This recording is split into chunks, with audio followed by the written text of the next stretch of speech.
Ketika saya upload video tentang protes dari tantenya Brigadir Yosua Huta Barat atas rendahnya hukuman Barada Eliezer, banyak netizen yang merespon dengan nada negatif video tersebut. Lucunya, sebagian dari mereka membanding-bandingkan peranan Richard Eliezer dengan adik kandung ibu Brigadir Yosua tersebut dengan mengatakan bahwa karena Richard Eliezer lah kasus ini terungkap. Ini yang saya katakan, pendukung Richard Eliezer ini kalap. Mereka mendukung pembunuh seolah-olah mereka seperti kelihatan membunuh juga, tidak paham dengan permasalahan yang ada. Jadi Richard Eliezer ini makin brutal pendukungnya, makin dianggap sebagai orang suci. Nah, oleh karena itu saya akan terus melakukan perlawanan kalau orang-orang ini tidak sadar bahwasannya Richard Eliezer ini adalah pembunuh. Nah, sebelum saya lanjutkan narasi saya ini, saya akan putarkan video di persidangan yang menampilkan bibi kandung dari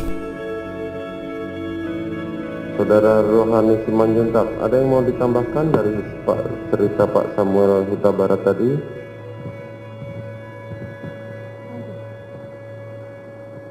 Apa perlu lagi saya ceritakan Pak dari awal? Silahkan kalau Ibu mau ceritakan, tapi kalau Ibu mau nambahkan silahkan. Oh gitu ya. Soalnya mungkin orang ini belum dengar ya Pak. Ya. Nah, iya.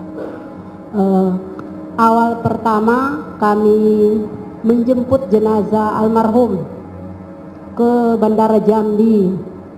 Di sana sudah kami dengar berita itu dari Reja, sudah ngirim foto yang ada di mukanya itu. Jadi kami sudah ada merasa curiga. Di keraguan kami di sana, kami berusaha live ya. Kami live dari mulai bandara. Di bandara itu ada mobil sipil yang disiapkan untuk mengangkat jenazah almarhum. Nah, keluar dari bandara lebih dari 50 meter, ambulan itu tidak dibunyikan sirenenya. Sesudah lewat dari 50 meter dari kargo baru dibunyikan sirene. Nah, di sana kami pun curiga juga. Ada apa ya gitu. Sesudah itu berjalan lagi 40 km baru ada mobil patwal mengkawal kami dari belakang. Nah, di sana tambah curiga lagi. Terus nyampe di Sungai Bahar juga, itu yang sudah diceritakan abang tadi, diberikan surat yang mau ditandatangani itu. Belum. Kami nyampe di sana, abang belum ada, masih di Sidempuan. Nah, mau diserahkan tadi surat penyerahan itu kepada kami biar kami tanda tangani, tapi kami tidak mau menandatangani karena itu bukan wewenang kami, karena masih hidup orang tuanya almarhum. Jadi kami tunggulah. Kami bilang sama Pak Leonardo serta rombongan yang dari Mabes, biar ditunggu orang tua dari almarhum. Sesudah itu setengah 11 malam baru orang tua almarhum sampai di Sungai Bahar. Nah, itulah tadi yang diceritakan Pak Samuel. Sesudah itu saya memang berusaha ya biar kasus ini tidak tertutup dan tidak dikubur dalam-dalam. Hati seorang ibu itu pasti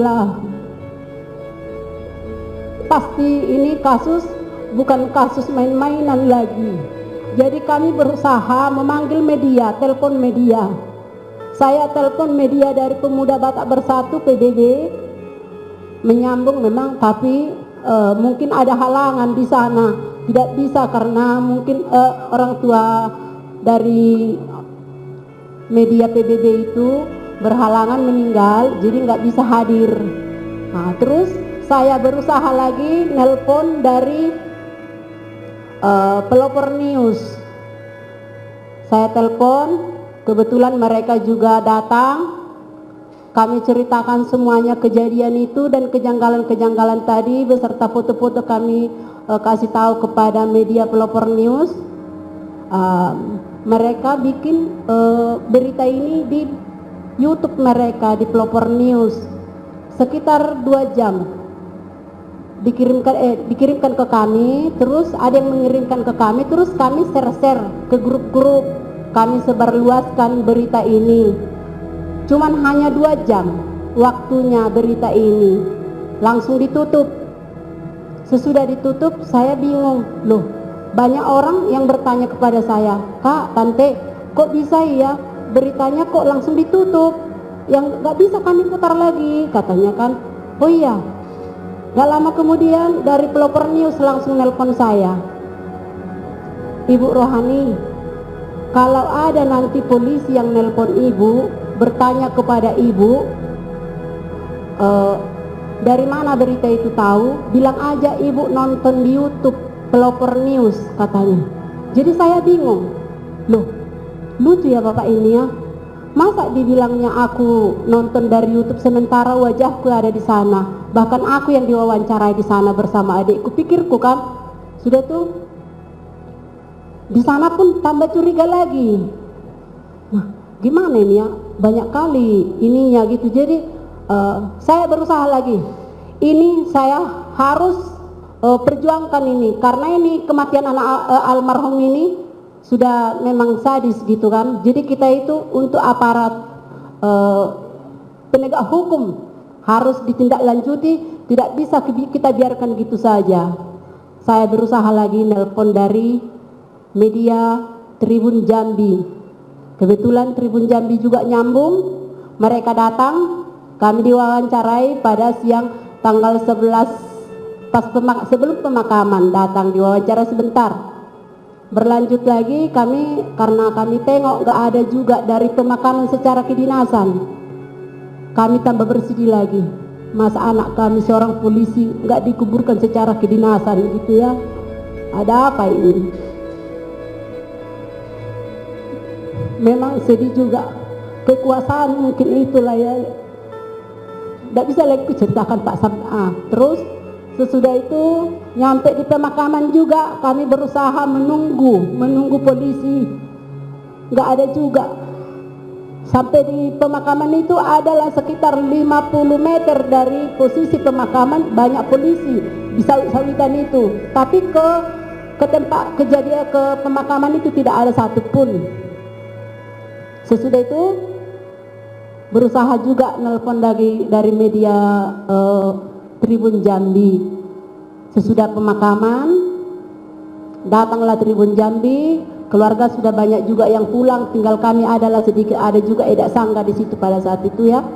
Diwawancarai media lah kami di sana di kuburan itu dari Tribun Jambi. Nah, diwawancarai. Habis kami diwawancarai, ada satu orang polisi ngambil foto untuk mungkin sehabis pemakaman, foto almarhum itu dipoto-foto, nggak tahu untuk apa itu ya, nggak tahu. Jadi kami tambah bingung juga. Sudah tuh kami balik ke rumah duka. Nyampe di sana banyak ngomong sama kami, Tante, udah beredar loh berita-berita ini di televisi, katanya. Udah beredar. Itulah kejadian itu. Terus sore itu sekitar kalau tidak salah mungkin jam 7 lewat entah setengah 8 gitu, itulah kedatangan Pak Hendra. Ya, seperti yang diceritakan Iya, Pak seperti Samuel yang tadi. diceritakan abang tadi. Ada yang mau ditambahkan lagi Bu? Hanya kita membunuh besok kita akan dimaafkan juga. Kalau kayak gini caranya cuma waktu bulan 1 tahun 6 bulan sangat rendah sekali. Kalau pribadi sendiri ya, nyawa anakku sudah dihilangkan, bahkan Eliezer menembak 5 kali ke dari yang mematikan. Itu sangat menyakitkan. Terima kasih banyak. Saya nggak terima sebenarnya, tapi terserah mereka lah. Orang itu yang memaafkan. Semua sebagai ibu, dan kayaknya Tuhan akan memberikan kekuatan kepada Ibu Rosi dan Pak Samuel, juga anak-anak dan keluarga besar. Terlalu rendah dan ponis juga saya, pihak terlalu dari rendah. almarhum Yosua, Anakku dari sudah hilang keluarga nyawa. almarhum Yosua. Tapi Eliezer kan sudah meminta maaf Iya dan betul. juga Kami menjadi JC dalam kasus ini kan. atas putusan atas si Eliezer dari JC, kami tidak pernah memberatkan dia. Kami tidak pernah bilang sehukum dengan seberat-beratnya, nggak pernah. Kami tetap untuk meringankan, tapi ini sudah terlalu rendah hukumannya ini. Tapi prihatin dengan rendah hukuman ini Tante ya. Iya, karena terlalu rendah itu hukumannya itu yang kami sangat sedih. Dan tentu saja diharapkan Apa yang membuat Nyawa Tante itu nggak ada lagi dibayar. tidak ada kasus yang serupa. Biarpun memang dia disuruh diperintah, tapi Eliezer itu adalah menembak dengan untuk mematikan, Semoga bukan itu melumpuhkan itu namanya si Eliezer. Bagi negara kita untuk melihat keadilan. Jadi tante beranggapan bahwa vonis hakim ini terlalu rendah, Terlalu rendah, tidak adil itu tante. tidak adil bagi aku, tidak adil. Tapi nggak tahu lah kalau pengacara kami apa tanggapan mereka. Kalau aku pribadi memang sangat disayangkan karena nyawa anakku turun, cucuran darah anakku itu nggak dibayar. Ketika saya upload video tentang protes dari tantenya Brigadir Yosua Huta Barat atas rendahnya hukuman Barada Eliezer, banyak netizen yang merespon dengan nada negatif video tersebut. Lucunya, sebagian dari mereka membanding-bandingkan peranan Richard Eliezer dengan adik kandung ibu Brigadir Yosua tersebut dengan mengatakan bahwa karena Richard Eliezer lah kasus ini terungkap. Ini yang saya katakan, pendukung Richard Eliezer ini kalap. Mereka mendukung pembunuh seolah-olah mereka seperti kelihatan membunuh juga, tidak paham dengan permasalahan yang ada. Jadi Richard Eliezer ini makin brutal pendukungnya, makin dianggap sebagai orang suci. Nah, oleh karena itu saya akan terus melakukan perlawanan kalau orang-orang ini tidak sadar bahwasanya Richard Eliezer ini adalah pembunuh. Nah, sebelum saya lanjutkan narasi saya ini, saya akan putarkan video di persidangan yang menampilkan bibi kandung dari peranan daripada bibi kandung Brigadir Yosua tersebut. Karena tanpa dia belum tentu kasus ini ada.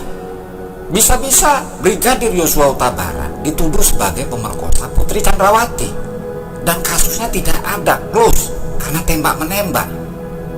Nah, kita akan mendapati sekarang Richard Eliezer naik pangkat, namanya harum, mendapat uang miliaran. Itu yang Anda katakan manusia suci. Anda banding-bandingkan adik ibu dari Yosua Huta Barat dengan Baradae. Gila. Kalian makin brutal, makin ngawur. Makanya jangan mendukung pembunuh. Kalau kita bicara justice kolaborator, ya justice kolaborator saja. Justice kolaborator itu penjahat. Anda mau menjadikan pahlawan malah menyerang orang yang mengungkap kasus ini sebenarnya. Bukan Richard Eliezer itu yang mengungkap kasus ini sebenarnya. Saya akan buka semua mulai sekarang. Dia hanya penyamar, dia hanya penyusup. Nah, Anda kalau tidak tahu adat istiadat suku Batak, jangan banyak komentar tentang bagaimana kedekatan dari adik ibu Yosua tersebut terhadap keponakannya. Di dalam suku Batak, Yosua itu tidak disebut keponakan, tetapi anak. Tidak ada tante maupun bibi. Akan tetapi inang muda, ibu muda, kakak perempuan daripada ibu kita disebut ibu tua atau inak tua. Apa tujuannya tersebut? Begitu juga dengan bapak, ya. Bapak juga sama. Kalau bapak dipanggil amang, adiknya bapak kita panggil amang muda. Abangnya bapak kita panggil amat tua. Nah, apa fungsinya itu? Semua dipanggil bapak, semua dipanggil ibu. Karena dalam budaya Batak, mereka lah menjadi ibu pengganti. Jadi misalnya seorang suami meninggal istrinya, dia mau kawin lagi, dia harus mengawini saudara kandung istrinya. Oleh karena itu tidak ada keponakan, yang ada adalah anak. Begitu juga seorang istri yang meninggal suaminya akan digantikan oleh saudara kandung suaminya. Jadi Anda harus paham dulu adat istiadat suku Batak, baru bicara. Di dalam bahasa Indonesia tidak ada padanan daripada inang muda, nggak ada ibu muda. Loh, dia bukan dimadu atau bukan memadu sebagai ibu istri keduanya bapaknya Yosua Huta Barat, bukan. Kenapa budaya ini berlangsung? Supaya tidak ada anak tiri. Dan ini sudah berlangsung selama ratusan tahun. Apalagi Rohani Simanjuntak ini di dalam persidangan mengatakan bahwa dari kecil Yosua itu dia yang urus. Jadi kalau dia tidak puas terhadap vonis yang dijatuhkan kepada Richard Eliezer, nah Anda pendukung Richard Eliezer harus memahami, lebih baik Anda diam, jangan berkomentar. Karena nanti musibah tersebut akan menimpa Anda. Anda hati-hati loh. Kalau Anda paham dengan karma, maka tutup mulut saja, itu akan lebih baik. Jadi demikian juga dengan amat muda, amat tua. Tidak ada padanannya di dalam bahasa Indonesia. Nggak ada. Bapak tua, bapak muda, bagaimana ceritanya? Kalau di dalam bahasa Indonesia paman. Nah, kita tidak ada di dalam suku Batak itu, tidak ada yang namanya paman. Tidak ada padanan terhadap kata paman. Begitu juga dengan bibi, di dalam suku Batak tidak ada. Jadi Rohani Simanjuntak ini pangkatnya hampir sama dengan Rusti Simanjuntak, ibu kandung daripada Yosua Huta Barat. Karena kalau ada apa-apa seorang ibu digantikan oleh adik ibu tersebut, otomatis adik ibu tersebut adalah ibu kandungnya. Inilah suku Batak. Jadi Rohani Simanjuntak inilah yang berjuang berani mati loh, untuk mengabarkan kematian Yosua kemana-mana, termasuk ke Tribun Jambi. Nah, harus kita pahami, pada saat jenazah Yosua diterbangkan dari Jakarta menuju ke Jambi, dan ketika mendarat di Bandara Jambi, bapak dan ibu Yosua itu sedang berada di Sumatera Utara, di kampung halaman mereka, dan mereka sedang dalam perjalanan ke Jambi. Jadi yang mengurus jenazah Yosua tersebut adalah bibinya ini, Rohani Simanjuntak ini. Dia dengan gagah berani menghubungi siapapun untuk memberitakan keanehan atas tewasnya, saya tidak bisa mengatakan keponakan kalau dari segi bahasa Batak, atas tewasnya anaknya Brigadir Yosua Huta Barat. Karena di dalam bahasa tutur kata bahasa Batak itu tidak mengenal keponakan. Tidak ada kata keponakan di dalam bahasa Batak. Misalnya, ada keponakan, itu disebutnya bere. Lain lagi ceritanya. Keponakan perempuan misalnya disebutnya parumaen. Itu nggak ada padanannya di dalam bahasa Indonesia. Itu semua memiliki arti. Jadi Anda harus paham dulu, mengkritik Rohani Simanjuntak ini siapa. Anda sok tahu. Kelihatan IQ-nya kurang karena tidak memahami masalah kasus kematian Brigadir Yosua ini sejak awal. Malah membanding-bandingkan Rohani Simanjuntak dengan Barada Richard Eliezer. Nanti setelah video ini saya akan buka siapa Barada Eliezer itu sebenarnya. Karena saya, semakin Anda serang kanal YouTube ini, semakin akan saya telanjangi Richard Eliezer itu siapa sebenarnya. Jadi bagi orang-orang yang menista Rohani Simanjuntak, Anda itu keterlaluan. Semakin brutal seperti apa yang Anda dukung, siapa yang Anda dukung, Anda jadinya seperti begitu. Anda mendukung pembunuh seolah-olah pembunuh tersebut adalah dewa yang membuka semua tirai kegelapan atas kematian Brigadir Yosua Huta Barat. Padahal tanpa Rohani Simanjuntak, kasus Brigadir Yosua ini sudah lama selesai. Supaya Anda tahu, tentunya dengan penyelesaian skenario tembak menembak. Anda pikir itu tembak menembak di mana Barada Richard Eliezer adalah pahlawan karena Putri Chandrawati diperkosa oleh Brigadir Yosua Huta Barat. Richard Eliezer mendapatkan uang 10 miliar seperti perkataan Kamarudin Simanjuntak, kemudian pangkatnya naik, namanya harum. Jadi sekarang kedua-duanya itu dapat titel Richard Eliezer. Apabila kasus ini tidak terbongkar, dia mendapatkan nama harum. Nah sekarang kasus ini sudah terbongkar, dia pun mendapatkan nama harum. Dia menjadi pahlawan. Oh, benar-benar gila kita.